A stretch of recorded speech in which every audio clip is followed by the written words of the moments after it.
L'ignorance est le seul péché et la conséquence est la souffrance. L'ignorance est notre seul péché, c'est le seul problème que l'humanité rencontre et la connaissance est la souffrance. L'ignorance c'est quoi? L'ignorant, tout le monde peut être ignorant. On ne peut pas maîtriser tous les aspects de la vie. Alors, s'il y a un aspect que vous ne maîtrisez pas, vous êtes forcément ignorant, mais ça ne fait pas de vous, ce n'est pas une expression péjorative. Vous n'avez juste pas des informations concernant un domaine précis. Alors, ça fait de vous un ignorant dans ce domaine particulier. Ce n'est pas une mauvaise chose. Je vais énumérer trois petits exemples ici qui vont expliquer, euh, qui vont donner qui vont apporter une certaine lumière sur des questions que le commun des mortels, ou nous les êtres humains, avons essayé d'apporter les éléments de réponse pour la plupart de la majorité, mais jusqu'ici, on n'a pas toujours pu comprendre le fondement ou le fonctionnement de certaines règles et principes universels qui ont un trait particulier ou un rapport lié avec les êtres humains. Alors, les êtres humains se demandent souvent pourquoi telle ou telle chose m'arrive. Pourtant, je n'ai jamais fait du mal à personne. Pourquoi moi? Pourquoi est-ce que ça m'arrive à moi? Je vais énumérer trois cas. Vous voyez, par exemple, dans le premier cas, il y a un travailleur, un employé qui travaille pour une entreprise et il pense que le salaire que son employé rémunère est petit, alors il utilise certains moyens pour déjouer la tâche qui lui a été proposée. C'est-à-dire quoi? C'est-à-dire que s'il travaille 8 heures de temps, il fait l'effort de créer certaines heures de pause inutiles, juste parce qu'il ne veut pas accomplir le travail, puisqu'il suppose que le salaire qu'il a rémunéré est inférieur au travail qu'on lui demande de faire. Premier cas.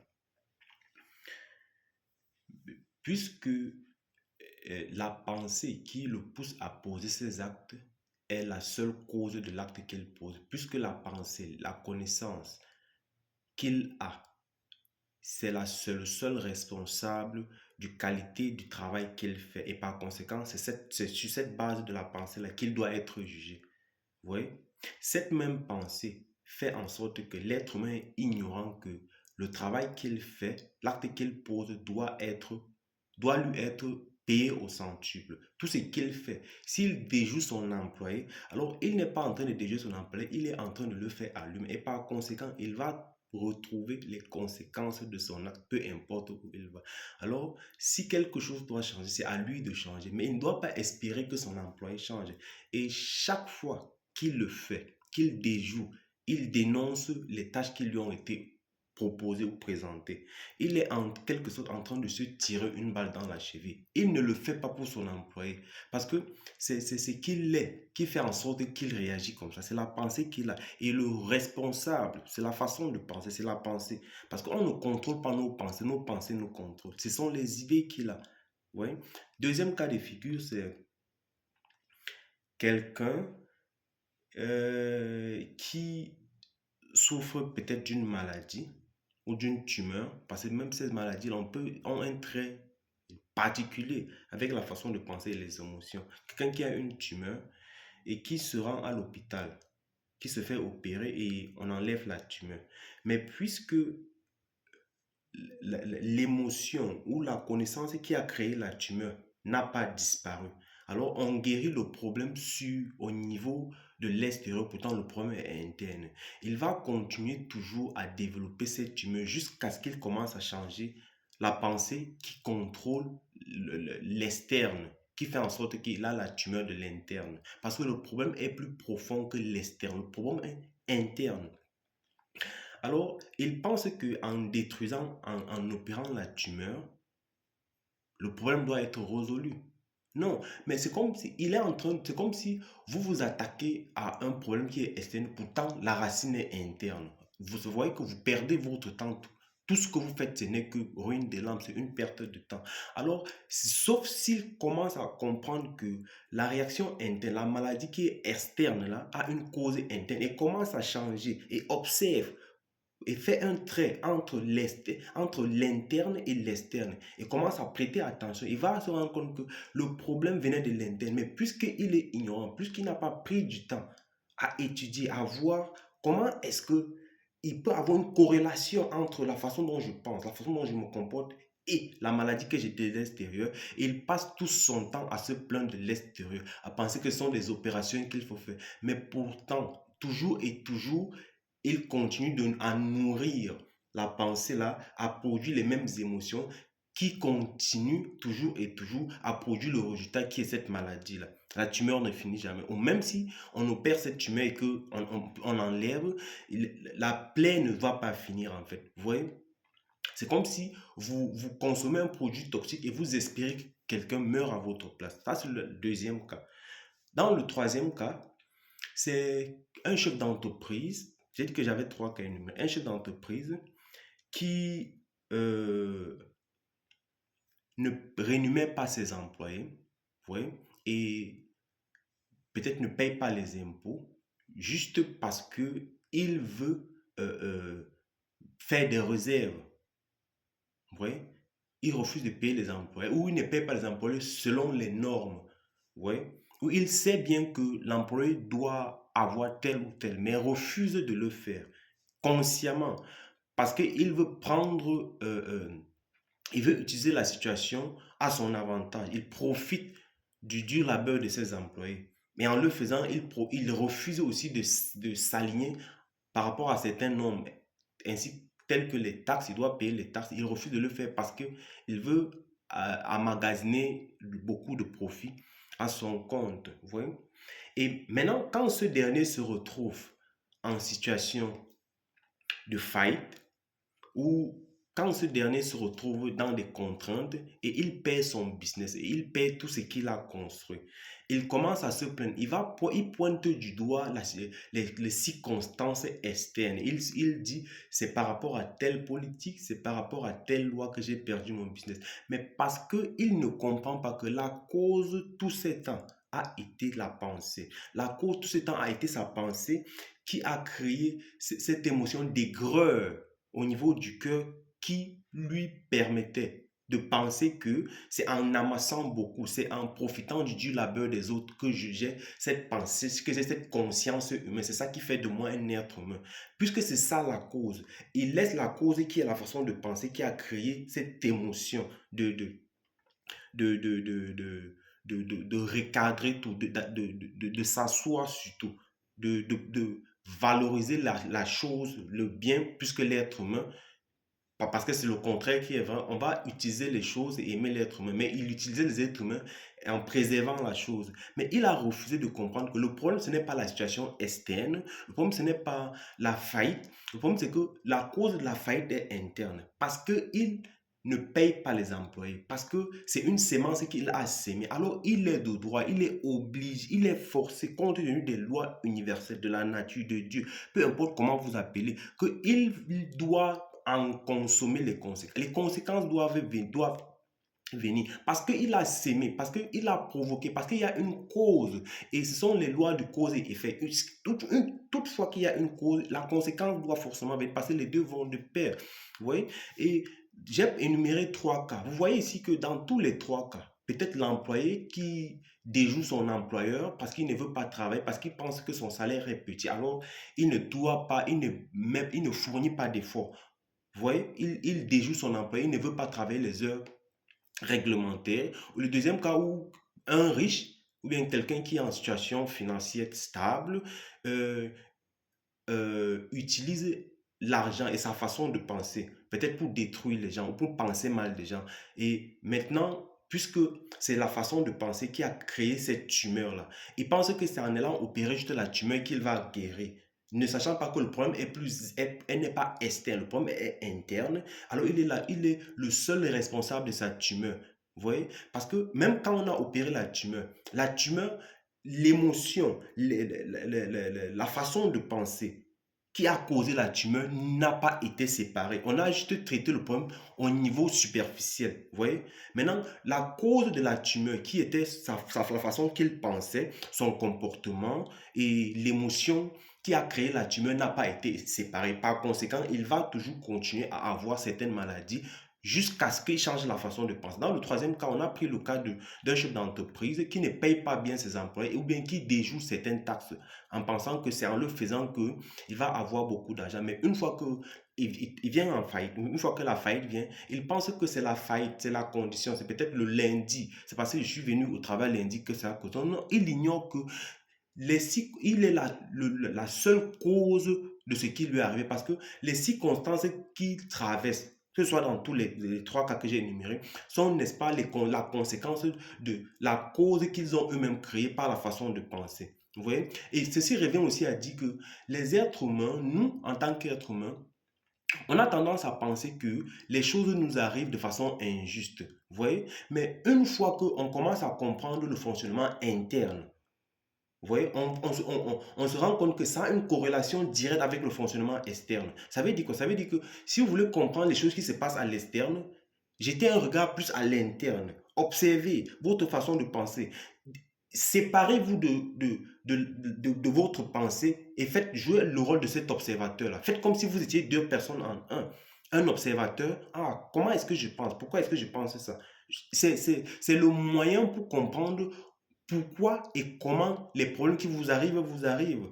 Avec les trois cas de figure que j'ai pris, vous voyez que l'être humain se retrouve à se plaindre pour les problèmes qu'il a créés, mais puisqu'il n'est pas conscient, vous voyez, il pense que le problème se retrouve à l'extérieur, là, sans toutefois savoir que nous sommes la cause de tous ces problèmes-là. Nous les créons.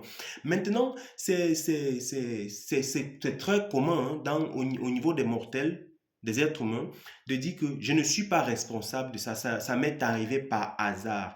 Mais, et on regarde aussi, on se dit que peut-être que ce n'est pas vrai, peut-être que le hasard n'existe pas, parce que vous ne pouvez pas s'aimer une graine de maïs et puis vous récolter un grain d'haricot. Ce sont les lois universelles. Alors, il faudrait qu'on essaie un peu de regarder la chose d'un autre angle, toutefois en nous projetant cette responsabilité-là, en se disant, peut-être que j'ai ma partie prise, peut-être que j'y ai contribué à quelque part. C'est pour ça que ce qui m'arrive, m'arrive. Vous voyez? Et, et ce serait un peu plus banal de le dire ou un peu plus ironique de le dire que toutes les fois que toutes les choses qui nous ont arrivé se sont présentées, nous sommes à quelque part la cause. Vous voyez? Également encore, c'est très connu aujourd'hui, ou bien ça, les gens sont plus prêts à le dire aujourd'hui que je suis responsable de tout le mal qui m'arrive, c'est parce que je suis bon avec les gens. Vous voyez? Ou bien, regardez, parce que je suis bon avec les gens, je rencontre toutes ces difficultés. Mais regardez telle ou telle personne, il est, ou bien, elle est une personne méchante, mais toutes les bonnes choses arrivent à ces derniers. Vous voyez? C'est une des observations que beaucoup des êtres humains ont fait. Pourquoi je suis bon et les gens ne sont pas bons avec moi? Pourquoi je suis bon et la vie me traite si difficilement? Pourquoi je suis bon et les choses n'avancent pas? Pourtant, regarde telle personne qui est méchant, qui se comporte comme ça, et puis il est riche, il a toutes les belles choses que l'humanité peut avoir, que les hommes peuvent vouloir. Mais ça peut encore s'expliquer. Je dis que c'est pas parce que quelqu'un présente un aspect peut-être bon ou mauvais, que la personne l'est réellement. Vous voyez, on récolte à quelque part la somme de tout ce qu'on est. Quelqu'un peut être mauvais, mais ça ne veut pas dire que cette personne-là est complètement mauvaise. Vous voyez, il récolte à quelque part le fruit des actes mauvais qu'il pose et le fruit de sa bonté.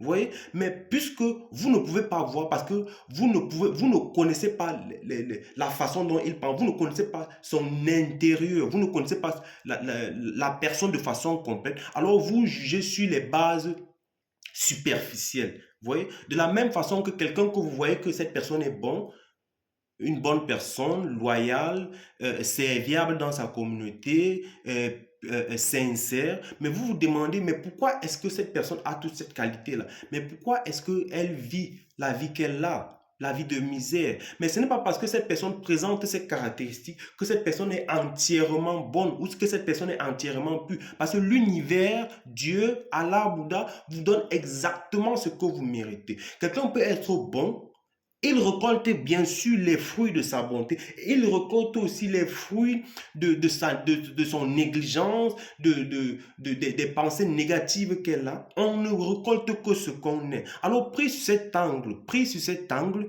il serait absurde de dire que, ayant compris la petite explication, il serait totalement absurde de dire que tout ce qui m'arrive, c'est la conséquence de ma bonté. Alors, par conséquent, je dois être mauvais parce que si je deviens une personne mauvaise, je vais en récolter des bons fruits. Parce que telle personne est mauvaise et elle récolte des bons fruits. Vous voyez que si l'être humain comprend comme ça, il ne se permettrait plus jamais de dire que tout ce qui l'arrive est la conséquence de sa bonté. Peut-être si ces choses-là sont mauvaises, vous voyez? Et tout ce qui est du mal qui arrive, c'est parce que elle est une personne bonne. Et tout ce qui est du bien qui arrive, c'est parce que qui arrive à telle personne, c'est parce que cette personne est une personne mauvaise. Vous ne pouvez pas s'aimer une graine et vous récolter. Vous ne pouvez pas s'aimer une graine de maïs et puis vous récolter une graine différente de la graine de maïs. On ne peut que recevoir ce qu'on a. Mais ce que je dis, ça a une profondeur tellement, je ne sais pas, profonde que ça échappe au commun des mortels, ça échappe à beaucoup de monde, parce que c'est une science très profonde, vous voyez, parce que ce que vous pensez, vous voyez, ce que vous pensez devient la parole que vous dites, et ce que vous dites devient une habitude, et cette habitude-là devient votre caractère, et votre caractère devient votre vie. Et ce caractère-là va attirer les personnes, les circonstances, les choses qui vont venir confirmer exactement ce que vous êtes. Ça veut dire que si à quelque part vous vous comportez, vous avez des pensées néfastes, comme quoi les gens sont mauvais ou l'argent est mauvais, il va avoir, et si vous persistez, un très bon mot. Et si vous persistez dans ce train de pensée-là, l'argent est mauvais, les gens sont mauvais, vous persistez. Parce que tout ce que vous semez va, va germer. Tout ce que vous semez va germer. Et avec le temps, vous allez avoir du résultat. Ça va produire. Si vous persistez dans ce train de pensée-là, les gens sont mauvais, l'argent est mauvais, vous persistez. Au départ, ce n'est qu'une pensée. Vous voyez, vous pouvez encore l'arrêter à ce niveau. Mais après, ça devient votre parole. Vous parlez. Et après, la parole, ça devient une habitude. Vous le faites constamment. Vous le dites constamment. Et quand vous commencez à le dire constamment, vous commencez à le ressentir aussi. Ce n'est pas seulement la parole, c'est l'émotion qui va avec. Vous voyez? L'émotion va avec la parole. Et une fois que vous avez commencé à ressentir, parce que quand vous dites, vous commencez à le ressentir, vous allez forcément avoir les circonstances qui viennent confirmer ça. Vous voyez, vous allez peut-être avoir quelqu'un qui n'a pas, il va vous raconter des histoires qui confirment exactement ce que vous pensez. Pas parce que c'est vrai, mais parce que vous avez commencé à penser comme ça. Regardez, ces choses-là s'expliquent très simplement en physique quantique. Vous voyez, parfois vous n'avez aucune notion peut-être qu'il existe une voiture peut-être rouge dans votre secteur, dans votre zone. Mais une fois que vous envoyez une et que vous pensez que peut-être que quelqu'un vient garer peut-être une devant chez vous, et peut-être vous parlez avec cette personne 1, 2, 3 minutes, vous parlez un peu de la voiture, vous vous rendez compte immédiatement quand vous sortez dans la rue, vous allez envoyer une autre rouge, et puis une autre, et puis une autre. Pourquoi? Parce que ce n'est pas de l'erreur, parce que ce n'est pas de l'erreur, ce n'est pas du hasard, parce que ça n'existe pas. Ces choses-là sont totalement clarifiées et expliquées, parce que la nature ne fait pas d'erreur. C'est ce que vous êtes, c'est comme vous pensez que la réalité, c'est ce que vous êtes, comment vous pensez, qui se manifeste dans votre vie. Au départ, vous n'avez jamais su que les voitures rouges existaient d'un si grand nombre dans votre quartier, vous voyez. Mais une fois que vous essayez de converser avec ce dernier que j'étais en train de dire, vous vous rendez compte que mais partout, vous voyez des voitures rouges. Mais ce n'est pas du hasard. C'est parce qu'il y a quelque chose en vous qui attire, il y a cette façon de penser-là qui devient vos paroles, et vos paroles s'alignent avec vos émotions qui forment votre habitude, et votre habitude devient votre caractère. Une fois que c'est en vous, l'extérieur se conforme à l'intérieur. Ça commence de l'intérieur pour se transformer à l'extérieur. Vous voyez, j'ai pris cet exemple, c'est très palpable. Et ça, vous pouvez même extrapoler ça dans tous les domaines. Vous voyez, si vous dites quelque chose, vous pensez à quelque chose, on vous a même dit quelque chose. Vous n'êtes même pas forcément obligé de penser, hein, parce que si vous ne s'aimez pas vos propres graines dans votre de conscient, les gens vont s'aimer à votre place. Quelqu'un va vous lancer une graine qui est une pensée dans votre tête. Et si vous n'enlevez pas, si vous ne faites pas abstraction de ça, ça va vous conduire. Parce que si vous ne contrôlez, la nature a horreur du vide. Si vous ne prenez pas soin de votre façon de parler, de votre conscience, quelqu'un va le faire à votre place. Le monde va le faire à votre place. Les stars télé vont le faire à votre place. Les stars vont le faire. Les publicités vont le faire à votre place. Si vous ne prenez pas soin de vous, quelqu'un doit le faire. Parce que il ne peut pas, vous ne pouvez pas rester avec un vide dans votre tête. Vous voyez, la nature a horreur du vide. Tout vide doit être complet. Vous voyez, ce sont des choses qui s'expliquent, mais juste que parce qu'on est ignorant, comme j'ai dit à l'entame de la vidéo, ça ne fait pas de nous des mauvaises personnes, mais ça fait juste qu'on se rend compte qu'il y a des choses qu'on ne connaît pas. Vous voyez, il y a encore beaucoup à chercher, il y a beaucoup à apprendre. Et si l'on veut, l'on peut savoir. Alors, à partir de cet instant, commencez à être l'observateur de votre vie. Certainement, commencez à observer la façon dont vous pensez. Détachez-vous de la personne que vous êtes. Vous n'êtes pas Rostand, vous n'êtes pas PK, vous êtes plus que ça. Faites comme s'il y avait quelqu'un, un observateur qui vous regardait. Et chaque fois quand vous avez une pensée, essayez de l'observer, de l'analyser. Où est-ce que j'ai eu cette pensée? Est-ce que cette pensée peut m'aider à atteindre un objectif? Si bien sûr vous avez fixé des objectifs, est-ce que ça peut m'aider à atteindre un objectif? Si ça ne peut pas, alors vous l'enlevez simplement. Vous refusez de vous hasarder sur ça. Et c'est comme ça que vous, observez, vous commencez à observer votre vie. Mais quelque chose va se passer. Vous voyez, vous allez avoir un certain ouf de soulagement parce que en ce moment, vous vous rendez compte que au moins vous savez qu'il y a quelque chose qui se produit. Vous voyez, et que vous êtes capable d'observer. Mais comme je dis, c'est quelque chose qui prend beaucoup de temps parce que vous le faites déjà depuis l'enfant de façon ignorante. Alors, n'espérons pas qu'en le faisant en 2 minutes, vous allez résoudre le problème. Vous voyez? Et ça prend du temps, mais c'est très important. Alors, si vous avez aimé la vidéo, n'hésitez pas à me laisser un pouce et qu'on se retrouve dans les commentaires. Merci.